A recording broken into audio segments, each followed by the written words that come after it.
তারিখ 1428 বঙ্গাব্দ, ইংরেজি আগস্ট মাসের 30 তারিখ 2021, সোমবার। আজ শুভ জন্মাষ্টমী। এই দিনটিকে প্রাধান্য দিয়ে আজকের আমাদের অনুষ্ঠান। বিদ্যালয়ে চিরাচরিত নিয়মানুসারে দীপ প্রজ্বলন, পুষ্পাঞ্জলি এবং মাতৃবন্দনার মাধ্যমে অনুষ্ঠানের সূচনা করছি। দীপ প্রজ্বলন করতে অনুরোধ করছি বিদ্যালয়ের মাননীয় প্রধান আচার্য শ্রীযুক্ত গোপীনাথ কর্মকার মহাশয়কে।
পুষ্পাঞ্জলি করতে অনুরোধ করছি মাননীয় শ্রীযুক্ত দীপজ্যোৎ চৌধুরী মহাশয়।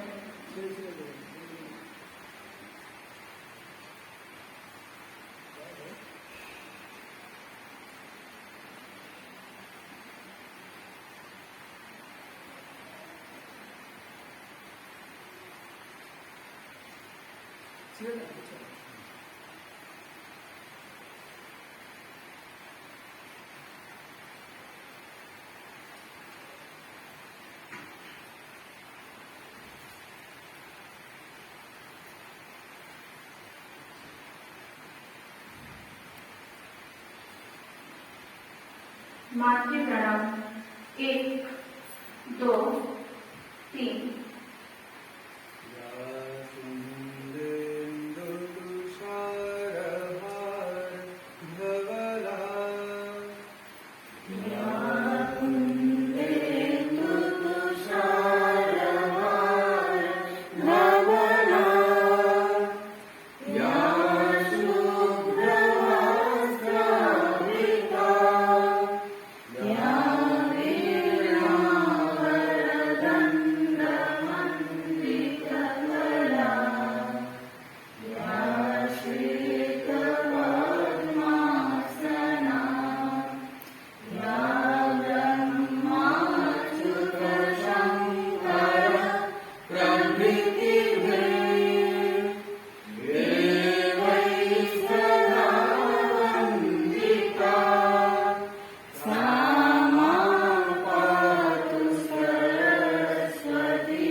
কৃষ্ণ ভজন।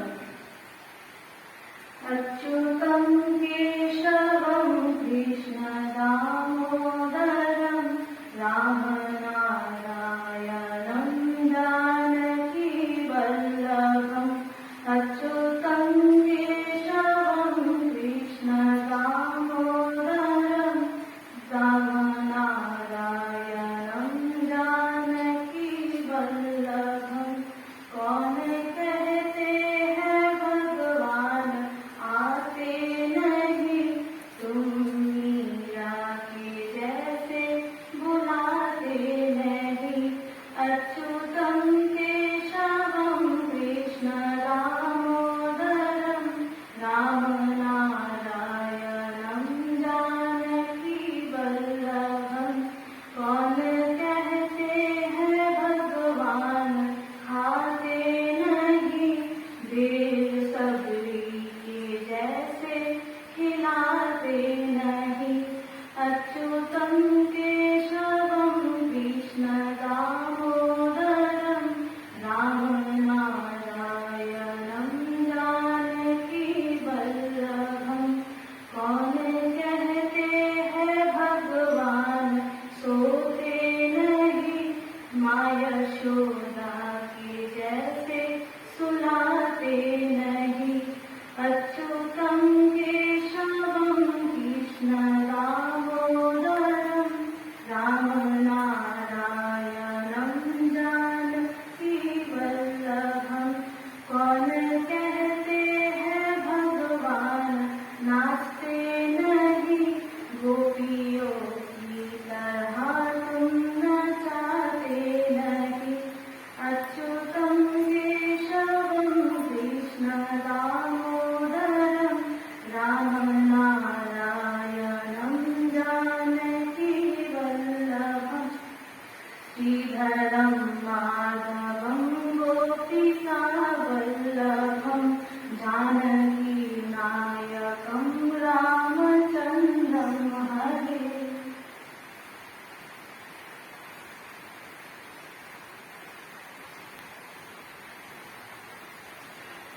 এবার আমরা অনুষ্ঠানের মূল পর্যায়ে প্রবেশ করছি। আজকে জন্মাষ্টমীর শুভ দিন উপলক্ষে কিছু কথা শুনে নেব বিদ্যালয়ের আচার্য রায়নী থেকে।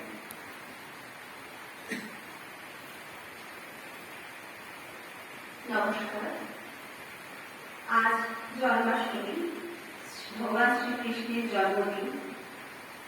ভগবান শ্রীকৃষ্ণের জন্মকাহিনী সম্পর্কে আমি কিছু বলছি। মথুরার রাজা ছিলেন মহারাজ উগ্রসেন এবং সেই উগ্রসেনের ছেলে ছিলেন কংস। ভীষণ অত্যাচারী রাজা তিনি ছিলেন। তিনি তার পিতা উগ্রসেনকে বন্দী করে তার কারাগারে বন্দী করে রেখেছিলেন এবং তার এক বোন ছিল, বোনের নাম ছিল দেবকী। সেই দেবকীর সাথে তিনি বাসুদেবের বিবাহ হয়। এবার বিয়ের পর যখন বাসুদেব এবং দেবকী দুজনে মিলে রথে চলে ফিরছিলেন, সেই সময় হঠাৎ অনেক ধন সম্পত্তি দিয়ে কংস বিদায় করেছেন বোনকে। সেই সময় হঠাৎ দৈববাণী হয় যে কংসের বলছে যে তোমাকে যে মারবে, তোমার দিন ঘনিয়ে এসেছে, তোমাকে যে মারবে সে তোমার দেবকীর গর্ভের অষ্টম সন্তান যে হবে সেই তোমার বিনাশ করবে। এই শুনে কংস ভাবছে যে আমি সবার উপর অধিকার করাচ্ছিল কংস। তখন কংস বলল যে আমাকে মারবে, এটা কখনো সম্ভব? আমি যে আমাকে মারবে আমি তাকে আগে মেরে ফেলবো। তখন কংস কি করলো, বাসুদেব আর দেবকী দুজনকে তার কারাগারে বন্দী করে রাখলো। কালের নিয়ম অনুযায়ী দেবকীর ধীরে ধীরে দেবকী তারপরে সন্তানের জন্ম দেবেন। প্রথম পরপর 6টি সন্তান হলো। সেই সন্তানগুলোকে খবর পেয়ে কংস কি করলো, জন্মের সঙ্গে সঙ্গে জন্ম হয়েছে এই শুনলো, শুনে সাথে সাথে কংস তাদেরকে কারাগারের যে দেওয়াল ছিল সেই পাথরের দেওয়ালের মধ্যে আছাড় মেরে মেরে প্রত্যেকটা সন্তানকে হত্যা করল। এরপর 7 নম্বর সন্তান প্রসব হওয়ার সময় এসেছে, জন্মগ্রহণ করবে। এবার দেবতার মানে ভগবানের ইচ্ছে মতো সেই সন্তান কি হলো, বাসুদেবের আর এক পত্নী ছিলেন, আর এক স্ত্রী ছিলেন, তার গর্ভে সেই সন্তানকে প্রতিস্থাপিত করা হলো এবং সে তখন বলরাম রূপে জন্মগ্রহণ করল। আর তারপরে ধীরে ধীরে অষ্টম সন্তানের সময় হলো। এই পর্বে 7টা সন্তান তো হয়ে গেল। আর তখন অষ্টম সন্তান যে হবে, সেই অষ্টম সন্তান প্রচন্ড এরকম ভাদ্র মাসের কৃষ্ণ অষ্টমীর দিন প্রচন্ড বৃষ্টি হচ্ছে, সেই সময় হঠাৎ করে শ্রীকৃষ্ণের জন্ম হল। শ্রীকৃষ্ণের জন্মে ঠিক পরে এবার বাসুদেব ভাবছিলেন অষ্টম সন্তান, একেও যদি আমার মানে বংশ মেরে ফেলে, বংশ যদি একেও হত্যা করে, তাহলে তো আমার বংশের পৃথিবী থাকবে না। তখন উনি ভগবানকে ডাকছেন, ভগবানের নাম করছেন, কি করে কি বাঁচানো যায় চিন্তা করছেন। হঠাৎ করে দেখছে যে প্রহরীরা যত প্রহরী আছে সবাই ধীরে ধীরে আস্তে আস্তে ঘুমে আচ্ছন্ন হয়ে যাচ্ছে এবং কারাগারের যত দরজা সব খুলে গেল। ভগবানের কৃপায় সব দরজাগুলো আস্তে আস্তে খুলে গেল। খুলে যাওয়ার পরে তখন কংস কি করলেন, কংস বাসুদেব তখন সেই ছোট্ট শিশুকে নিয়ে মাথায় করে ঝুড়ির মধ্যে করে নিয়ে, ফলের ঝুড়িতে করে নিয়ে আস্তে আস্তে তাকে নিয়ে উনি রওনা দিলেন। কোথায় না, নন্দরাজের কাছে দিয়ে আসবেন। এরকম নন্দবংশের যে নন্দরাজকে তার কাছে রাখবে। সেবার একই দিনে নন্দরাজের স্ত্রী যশোদার গর্ভে যোগমায়া থেকে জন্মগ্রহণ হয় এবং তিনি তাদের প্রচন্ড ঝড়ের মধ্যে ধীরে ধীরে যমুনা নদী পার হবে, প্রচন্ড জলের স্রোত। তখন জলের স্রোতের মধ্যে কি হলো, পঞ্চনাগ যে আছে সেও সেই কৃষ্ণের মাথায় ছাতা হয়ে, শিশুর মাথায় ছাতা হয়ে সে ধীরে ধীরে সেই যমুনা নদীও পার হয়ে তখন বাসুদেব নন্দরাজের কাছে সেই তার সন্তানকে রাখলেন এবং নন্দরাজের যে কন্যা যোগমায়া তাকে নিয়ে তিনি ফিরে এলেন। ফিরে আসার পরে এবার কংস খবর পেয়ে গেছে অলরেডি যে তার ছেলে দেবকী অষ্টম সন্তান বছর হয়ে গেছে। এবার কংস এসেছেন যে ওকে এখন বধ করবে। তখন কি হলো, যেই শিশুটিকে, ছোট শিশুটিকে সে তুলতে যাবে, তুলে ছুটতেই যাবে দেওয়ালের গায়ে, তখন হঠাৎ করে যোগমায়া নিজের রূপ ধারণ করলেন এবং আকাশের দিকে উঠে গিয়ে উনি তখন বললেন যে তোমারই গভীরে যে বকুলে বাড়ছে সে, এই বলে তিনি অদৃশ্য হয়ে গেলেন। তখন কংসরাজ মনে করলেন যে আমাকে বাড়িতে তখন কংস ভীষণ লেগে গেলেন, লেগে গিয়ে তারপরে উনি বিভিন্ন ধরনের চর দিয়ে খবর পাঠালেন যে কোথায় আছে কৃষ্ণের খোঁজ খবর করলেন। খোঁজ খবর করার পর এবার যখন উনি শুনতে পেলেন যে বকুলের নন্দরাজের কাছে সে প্রতিপালিত হচ্ছে, তখন তিনি তার বিভিন্ন রকমের সৈন্য সামন্ত, বিভিন্ন ধরনের ওষুধদের দিয়ে বিভিন্ন রূপে বিভিন্ন সময় পাঠালেন, পাঠিয়ে পাঠিয়ে তাকে বধ করার চেষ্টা করলেন, কিন্তু তাও তিনি পারলেন না। পারাটা তারপরে এক সময় কি হলো, ধীরে ধীরে যখন কৃষ্ণ এবং বলরাম, ধীরে ধীরে কৃষ্ণের দাদা বলরাম ধীরে ধীরে যখন বড় হলো, পরবর্তীকালে তাকে বংশকেই শ্রীকৃষ্ণ বধ করলেন। নমস্কার।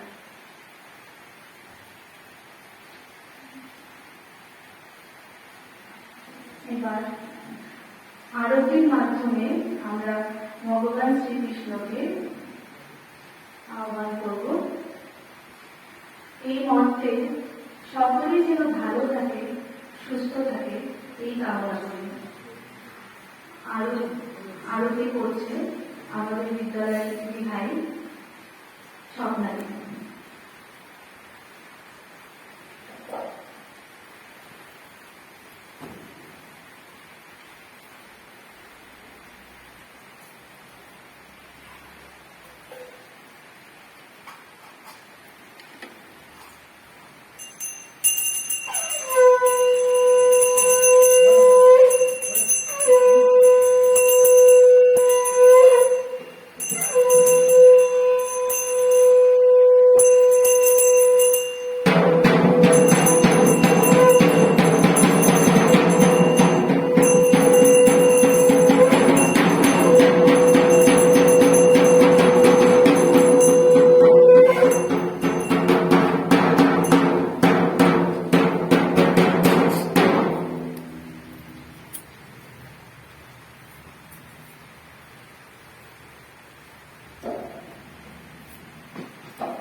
এবার গীতা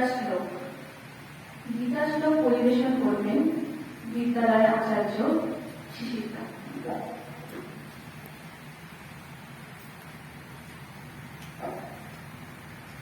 नमस्कार।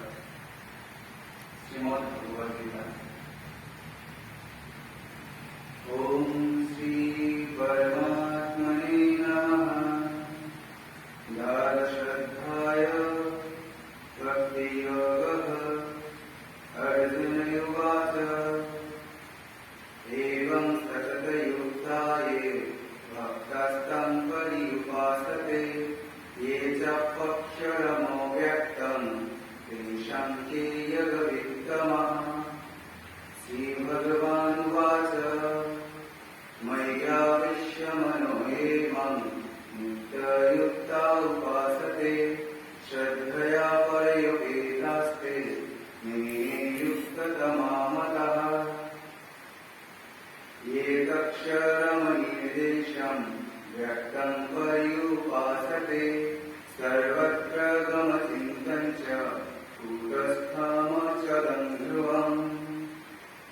संयमेन्द्रियग्रामं सर्वत्र समबुद्धयः ते प्राप्नुवन्ति मामेव सर्वभूतहिते रताः।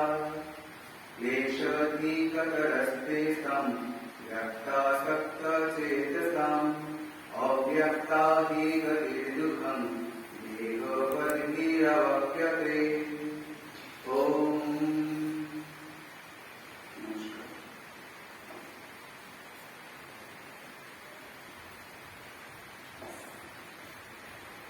এখন বিদ্যালয়ের আচার্য শ্রীযুক্ত বিপর্যয় চৌধুরী মহাশয় তার সুমধুর কণ্ঠে কণ্ঠ অভিনয়ের মাধ্যমে শ্রীকৃষ্ণকে শ্রদ্ধা জানাবেন।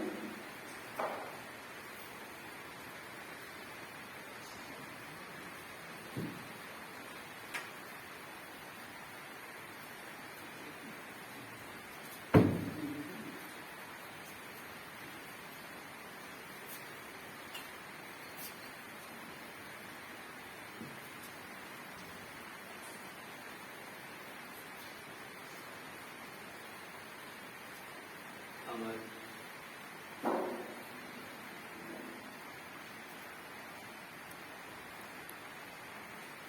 ভগবান শ্রীকৃষ্ণের প্রতি আমার প্রণাম জানিয়ে যে একটা কথার মাধ্যমে তাকে শ্রদ্ধা জানাচ্ছি। বেশি দিনের কথা নয়, একটি ঘটনার কথা আমার সবসময় মনে করিয়ে দেয় বলে আমার আজকে এই কণ্ঠ অভিনয়ের দু এক লাইন করব। এখন 2021, আজ থেকে 3 বছর আগে ছোট ছোট শিশুদের দিয়ে যখন জন্মাষ্টমী উপলক্ষে অভিনয় হচ্ছে, আমি তার রূপকার রচনা করেছিলাম আমার ভগবান শ্রীকৃষ্ণের উপরে। ছোট ছোট শিশুরা খুব ভালো অভিনয় করেছে। আমিও মোহিত হয়ে গেছিলাম শ্রীকৃষ্ণের অভিনয় দেখে এবং আমাদের বসুদেবের এবং দেবকীর অভিনয় দেখে ভুলে গেছিলাম যে আমরা একটা নাটক করছি। সেই জায়গাটি ছিল দেশবন্ধুপাড়ার একটি গড়ীয় মঠে। গড়ীয় মঠের নাটকটি হয়ে যাওয়ার পর তখন ওখানে অন্নভোগ দেয় না, পরের দিন হয়। আমার হাতে ফল দিল, সব শিশুদের বিলিয়ে দিলাম। পরেতে আমাদের যে গড়ীয় মঠের যিনি স্বামীজি আছেন উনি একটি ফল দিলেন, উনি কি আপনাদেরকে রাখুন, লাগবে। সেদিন আমি ক্ষুধার পেয়েছিলাম, সারাদিন স্কুলে ব্যস্ত ছিলাম, আমি স্কুলে কাজ করতাম। বিকেলের সন্ধ্যা থেকে গড়ীয় মঠে নাটক করছি আমার ছোট ছোট শিশুদের নিয়ে। শিশু নাট্য বলে একটি প্রতিষ্ঠান আছে, সে তাদের শিশুদের ক্ষুধার কিন্তু লাভটা পেয়েছি, কিন্তু খেতে তখন ইচ্ছে হয়নি। যাচ্ছি, দেখি একজন আমার শিক্ষার্থী, আমাদের শিক্ষার্থী জ্বর তার হঠাৎ আমাকে ডাকছে, দাদা কেমন আছো? আমি ডাক্তার দেখিয়েছি, আমি খুব জ্বর। তা আমার মনে হলো তাকে আপেলটা আমি দিলাম। দেওয়ার পরে আমার অদ্ভুত লাগলো, তখন আমি সাইকেল চালাচ্ছি। যে আমার মিষ্টি খাওয়ার লোক হলো, মিষ্টি খাবো, কিন্তু তখন যে রাত্রে 11টা বেজে গেছে আমার কিন্তু খেয়াল নেই। মিষ্টি খাবো করতে হলে সমস্ত দোকান হচ্ছে মিষ্টি দোকানে সব বন্ধ, কিন্তু আমার খেয়াল নেই যে রাত্রে 11টা গেছে। আস্তে আস্তে ঘুঘুমারি যে আমাদের যে স্কুল আছে তার একটু আগে এসে খাদ্য থেকে সব বন্ধ, কিন্তু আমার ধরে আছে যে আমরা মিষ্টি খাবোই খাবো। এমন সময় আমার বন্ধু হঠাৎ কমল সরকার বলছে, বিদ্যা তুমি কোথায় যাচ্ছ? বলে আমি একটু মিষ্টি খাবো, চলো মিষ্টি খাবো। বলে তুমি মিষ্টি খাবে, চলো আমার সঙ্গে একে খাও। সেখানে জন্মাষ্টমীর উৎসব হচ্ছে, আমাকে বসে পায়েস মিষ্টান্ন খাওয়া। এই যে ভাবনা কেন বলো, আমার তখন যে মনে হলো, দেখো যদি সত্যিকারের ভক্তি করে কিছু করা যায়, ভগবানের নাম করা যায়, তোমাকে কিন্তু একটা অদ্ভুত তার মানে রূপ দেখতে পারবে। আমি আজকে বুঝতে পারি, আমার চোখে জল চলে আসে। আজকে সত্যি ঘটনাটা বললাম, জানি না সেটা কে কি করে দেবে, কিন্তু আমার কাছে কিন্তু সত্যি। দেখো ওই স্ক্রিপ্টে দু একটা কথা আমি লেখা আছে, এখানে আরো অনেক বড় ছিল স্ক্রিপ্টে, 45 মিনিটের নাটক ছিল। দু একটা কথা আমি বলবো আমাদের বিদ্যালয়ের শিক্ষার্থীদের একটু মজা করে শোনার জন্য। দু একটা কথা, যেমন কারাগারে ঘুমন্ত দেবী, বাইরে প্রচন্ড বজ্রপাত, নবজাতকের যে আগমন পেয়েছে তাকে করে নিলেন বলেন বাসুদেব বলছে, দেবকী আমাদের প্রিয় সন্তানকে রক্ষা করে দুষ্টের দমন আর সৃষ্টির পালন করতে হবে, অত্যাচারী বংশের হাত থেকে একে রক্ষা করতে হবে। তুমি ঘুমাও দেবকী, তুমি ঘুমাও, আমি যাচ্ছি ওকে নিরাপদ স্থানে রেখে আসতে। বেরিয়ে যায় সমুদ্র গর্জন, মাথায় শিশু, তার উপরে সাপের ফোনায় আবৃত। এটা বিশাল যমুনা, বিশাল ঢেউ, কিভাবে পাড়ি দেব? হে নারায়ণ, পথ দেখাও, পথ দেখাও। সেই অবস্থায় আমাদের ভগবান কৃষ্ণকে নিয়ে নন্দরাজের কাছে পৌঁছানো, এবং তারপরে আমরা সব ইতিহাস জানি, আর কিছু বিস্তৃত আলোচনা করবো না। তবে যখন আমাদের দিদি ভাই বললেন একটু আগে যোগমায়ার কথা, তখন সেই যোগমায়াকে নন্দরাজের কাছে কৃষ্ণকে পৌঁছে দিয়ে যখন বসুদেব আবার আমাদের দেবকীর হাতে যোগমায়াকে তুলে দিলেন, তখন দেবকী কি বলছিল তার একটি কথা আমি তুলে দিচ্ছি। দেবকী করে যোগমায়াকে তখন বলছিল, বাসুদেব বলছে এখনই কংসে চড়েরা জেগে উঠবে দেবকী, ভালো করে দেখে নাও, সুযোগ আর পাবে না দেবকী, দেখে নাও প্রাণ করে। কি মানবী অপরূপা এ কন্যা, শিশু সন্তান, সাক্ষাৎ মায়া, মহামায়া। দেবকী বাচ্চাকে ধরিয়ে কাঁদতে লাগলো, এত রূপ, এত পবিত্রতা, স্বামী ওকে যে কিছুতেই ছাড়তে মন চাইছে না গো, কিছুতেই চাইছে না। সেই যোগমায়ার কেতু বংশ যখন অষ্টম সন্তান মনে করে যখন 18 মারতে গেল, তখন বংশীকে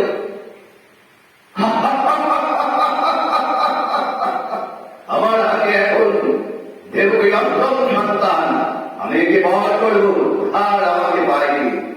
যখন মারতে গেল তখন আমরা শুনেছি এইভাবে যোগমায়া যখন হেসে বলছে,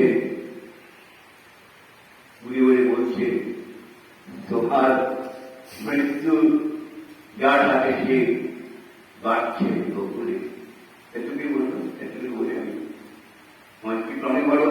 কিন্তু আমার ঘটনার সঙ্গে একটু সামঞ্জস্য বললাম, আমাদের বিদ্যালয়ের শিশুদের যাতে এই বিষয়টা মনে রাখে, যাতে থাকে, তাকে সবাই ভালো থাকে। নমস্কার।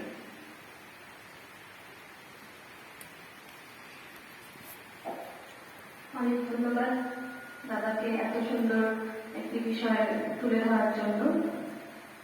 এখন আজকের এই শুভ দিনটি সম্পর্কে বিশেষ কিছু বলতে অনুরোধ করছি মাননীয় প্রধানাচার্য মহাশয়।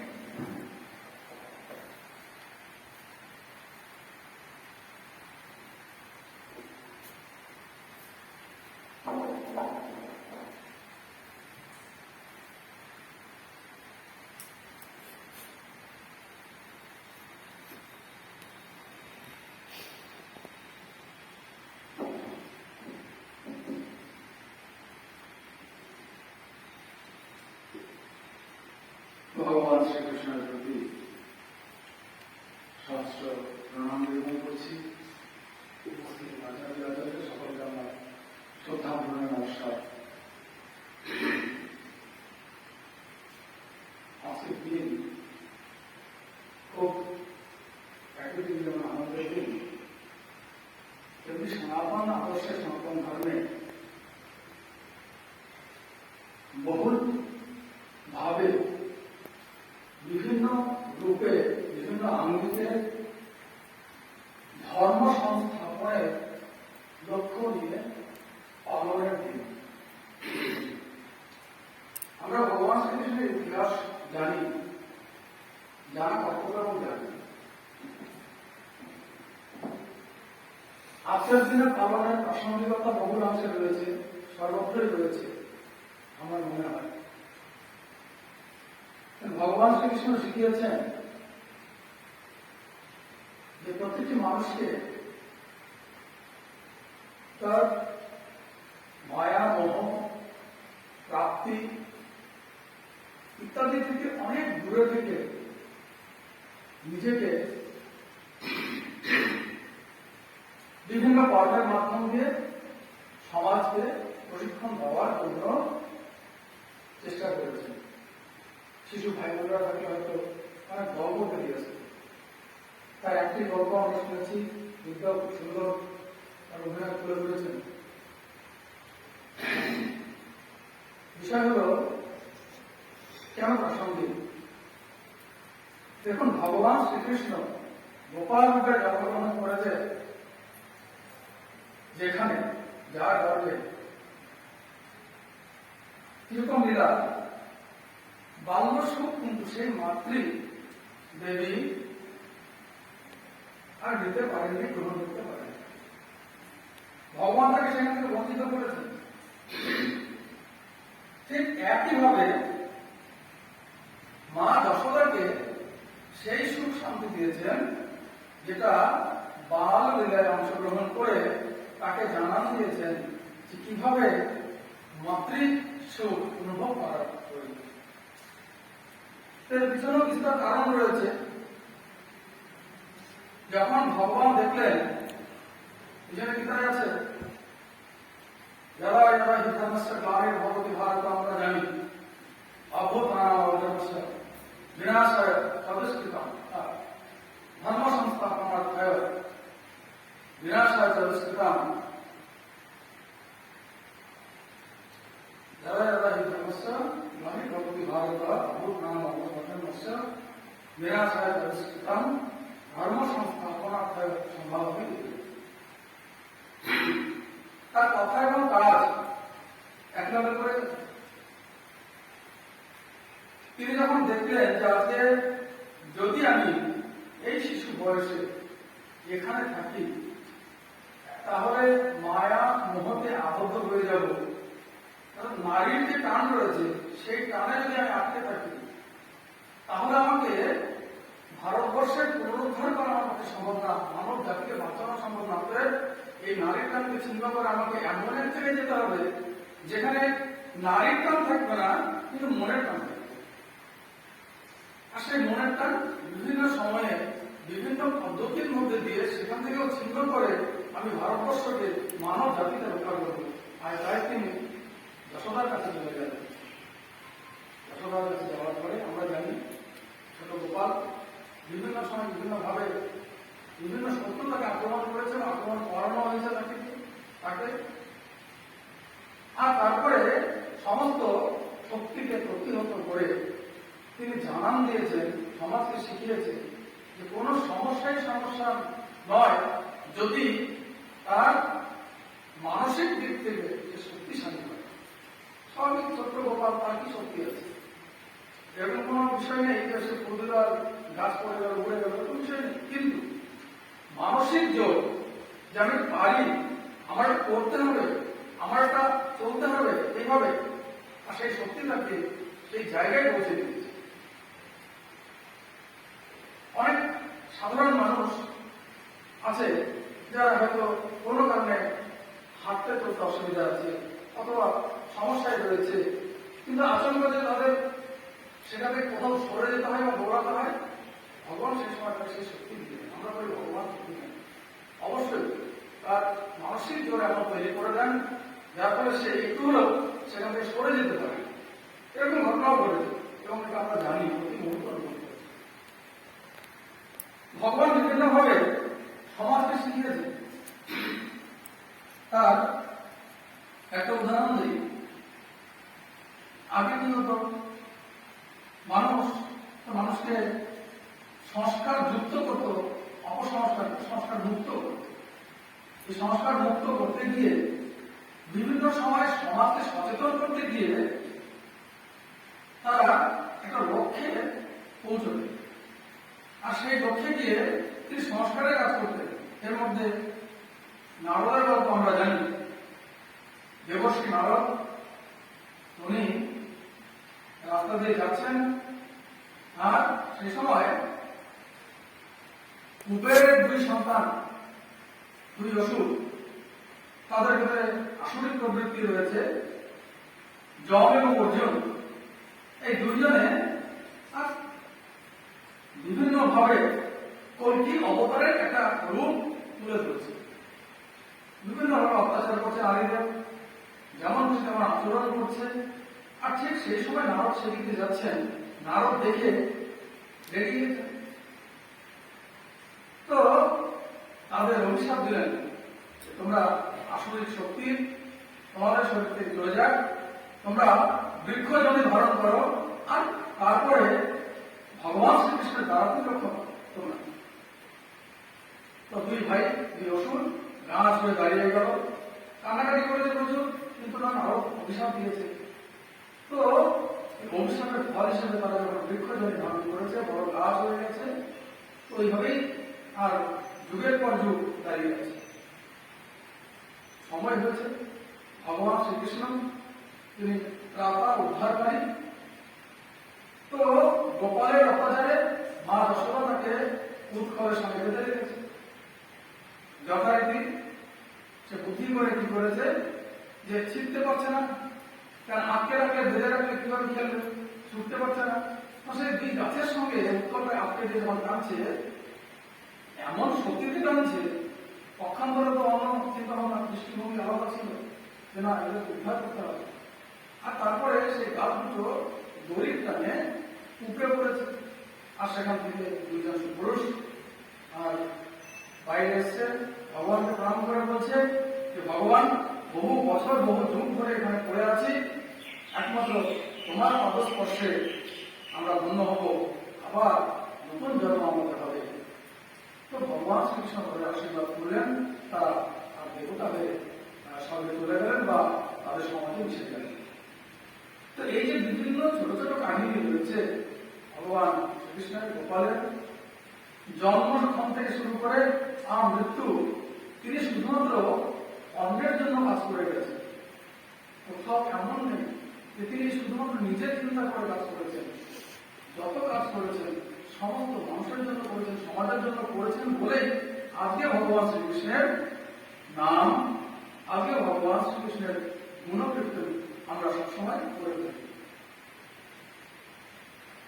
আর এই আলোচনা করার মূল কারণ যে প্রত্যেক মানুষ, সনাতন ধর্মের প্রত্যেক মানুষকে সেই শিক্ষায় শিক্ষিত হতে হবে, সেই দীক্ষা নিতে হবে যে কি করে অন্যের সেবা করা যায়। পরম পূজনীয় গুরুজি যেটা বলেছেন, ইদম নম রাষ্ট্র স্বাহা। রাষ্ট্রের জন্য যখন আমি নিজেকে আহুতি দিচ্ছি, রাষ্ট্রের জন্য যখন সমর্পণ করছি, ভগবান শ্রীকৃষ্ণ কিন্তু তার প্রতি মুহূর্তে মহাভারতে রাষ্ট্রের জন্য নিজেকে সমর্পণ করেছেন। তিনি যখন বলেছেন অস্ত্র ধরবো না, সেটাও রাষ্ট্র হইতে, যখন বলেছেন আমি পাণ্ডবদের সঙ্গে আছি, তখনও রাষ্ট্রের হিতে বলেছেন। তো সমস্তটাই রাষ্ট্রের জন্য। আর এই ধরনের কাজ যারা করেন তারা অবশ্যই সমাজের উন্নত মানুষ, উঁচু দরের মানুষ। ভগবান শ্রীকৃষ্ণ অনেক কল্পনা কিছু নেই, রূপকথার কল্পনা। বাস্তবে ভারতবর্ষে জন্মেছিলেন এমন একজন মহাপুরুষ, যিনি রাষ্ট্র নির্মাণের কাছে, সমাজ নির্মাণের কাছে, মানুষকে বোঝানোর জন্য নিজেকে যেমন সঁপে দিয়েছিলেন, তেমনি এমন সমর্থক ছিলেন যে তার দলে বা তার সংস্পর্শে যে সমস্ত মানুষ এসছে তারা প্রত্যেকেই মনুষ্য থেকে দেবত্বে পৌঁছেছে। আমাদের যে কাজ আছে, এই জন্যই বলা হলো যে জন্মাষ্টমীর তাৎপর্য এবং ভগবান শ্রীকৃষ্ণকে কেন স্মরণ করবো।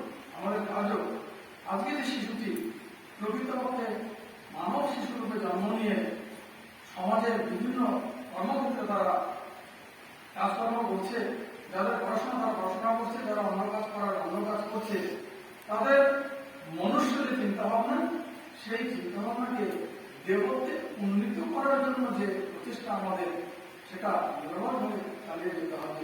তবে কিন্তু আজকের দিনে সার্থক হবে। ভগবান শ্রীকৃষ্ণ যখন যাকে যেভাবে আর দায়িত্ব দিয়েছে যে তোমাকে সমাজের এই দিকটা দেখতে হবে, তোমাকে সমাজের এই দিকটা দেখতে হবে, উনি মনে করেছেন আমি এই কাজে আমাদের তোমাকে দায়িত্ব দিতে পারছি না, সে নিজে করেছে। আর প্রতিটি কাজ সেইভাবে হয়েছে বলেই ভারতবর্ষে মহাভারত তৈরি হয়েছে। ভারতবর্ষের ইতিহাসে ভারতবর্ষের বিভিন্ন মনীষী জন্মগ্রহণ করেছে। ভারতবর্ষ বিশ্বের শ্রেষ্ঠ আসন লাভ করেছে। শিশুটা শুধু গীতা পাঠ করেছে। গীতা পাঠের পরে তার মাহাত্ম যেটা রয়েছে সে পাঠ করবে। যদি না হয় ন্যূনতম কাজটুকু করা এটা প্রয়োজন, তার পিছনেও ব্যাখ্যা রয়েছে। ওম গঙ্গা গীতা সবিত্রী সীতা সত্তা প্রতিব্রতা ব্রহ্মপতি ব্রহ্মবিদ্যা কৃষ্ণ নাম ভক্তকেহিনী অর্থমানন্দ ভগবতী ভ্রান্তিনাশনী জগত্রয়ী পরানন্দ তার নাম দিবে। অর্থাৎ গীতার যে বিভিন্ন গুণকীর্তন সেটার মধ্যে নিহিত রয়েছে। আর এটা পাঠ করা মানে হচ্ছে সেখানে কিন্তু বৃন্দাবন ধাম তৈরি হয়। আর বৃন্দাবন ধাম যতক্ষণ তৈরি না হচ্ছে ততক্ষণ মনুষ্য জগতের দেবত্বে পৌঁছানো খুব কঠিন হয়ে দাঁড়ায়। কারণ প্রতিটি শব্দের ব্যাখ্যা রয়েছে এবং অর্থ রয়েছে। ভগবান শ্রীকৃষ্ণ বলেছেন অল্প অবস্থায়, ছোট অবস্থায় আর শৈশবে তিনি বুঝিয়ে দিয়েছেন, যেটা গুরুজির কথা রাষ্ট্র সভা সকলের জন্য, রাষ্ট্রের জন্য। আর তিনি সেটা আমরা জানি যে বড়দের বৃষ্টি নামিয়েছে আর বড়ধন পর্বত উঠিয়ে নিয়েছে আর ছাতার মতো কাজ করছে। এটা একটা আর উপলক্ষ দেখার মতো। কারণ যে আমি সংগঠক, আমার ছাত্র ছায়া প্রত্যেকে আসো, আমি আশ্রয় দিই। কিন্তু কোনো ব্যক্তি বলতে পারবে এই কারণে ব্যক্তির ক্ষমতা সীমিত। আর সেই ক্ষমতাকে যদি অসীম করতে হয় তাহলে প্রথম পরিবর্তন করা দরকার সেই মানসিকতা, যেটা ভগবান শ্রীকৃষ্ণ বলেছে। তখন কিন্তু এটা বলেনি যে কোন কোন ব্যক্তি এখানে আছে আমার গ্রামে, শুধুমাত্র হিন্দুরা এখানে ঢুকবে, বলেছেন কি শুধুমাত্র মুসলিমরা ঢুকবে এর নিচে, কখনো বলেনি।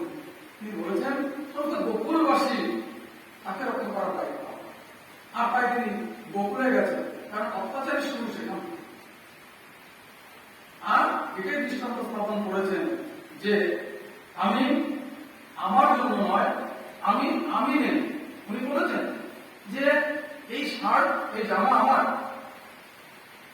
এবার এটা খুলে যখন ফেলে দেব বা কোথাও রাখবো, কারণ আমার শব্দটা ওখান থেকে শুরু হয়ে গেল। অতএব আমার শব্দটা হচ্ছে ঠিক জামা খোলার মতো। আমি জামা খুলে রাখলাম, এটা আমার নয়, যে করবে তার হয়ে গেল।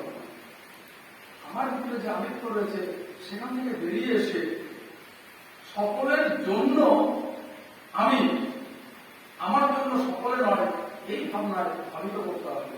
তাহলে আমরা যখন প্রতিটি শিক্ষক যখন এই কাজ করে সমাজে শিক্ষার কাজের সঙ্গে যুক্ত রয়েছে, শিক্ষা ক্ষেত্রে আর তাদের কাজে গতি রয়েছে, তখন তাদের মানসিকভাবে এবং সার্বিকভাবে তাদের দৃষ্টিভঙ্গিতেও সেই প্রতিজ্ঞা, সেই মন প্রকাশ হওয়া প্রয়োজন, যেটা আছে আমি পরিবর্তনের জন্য এসেছি, আমি সত্যিকারের সমাজকে পরিবর্তন করতে চাই, সত্যিকারের মানুষকে পরিবর্তন করতে চাই, পুরো সমাজের প্রত্যেকটা মানুষকে দেবত্বে পরিণত করে, উন্নত করে পুরো সমাজকে সর্ব করে দিতে চাই। আর সেটাই আমাদের কাজ। এটা যদি আমরা করতে পারি, তবে কিন্তু আজকের দিনে গোপাল বন্দনাবলী, মহাপুরুষ বন্দনাবলী, ভারতের অন্যতম মানব, মহামানব বলি, যাই বলি না কেন, তার বন্দনা করা আমাদের জন্য ফলদায়ী হবে এবং আমাদের আসল কর্তব্য। সর্বোপরি যে প্রথমে করা দরকার ছিল, আমরা প্রত্যেকেই জানি, যে কোনো এই ধরনের মনুষ্যতর আর চিন্তাভাবনা করতে গেলে গণেশ বন্দনা দিয়ে শুরু করতে হয়, পরিশেষে গণেশ বন্দনা করে শেষ করছি। ছোট্ট শ্লোক তো আমরা সবাই জানি, ওম বক্রতুণ্ড মহাকায় সূর্যকোটি সমাপ্রভ নির্বিঘ্नं কুরু মে দেব সর্বকার্যেষু সর্বদা। নমস্কার।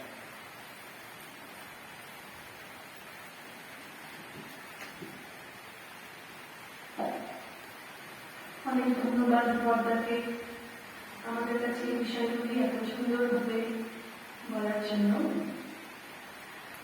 সকলের মঙ্গল কামনা করে আজকের এই অনুষ্ঠান শান্তি মন্ত্রের মাধ্যমে সমাপ্ত করছি। শান্তি মন্ত্র।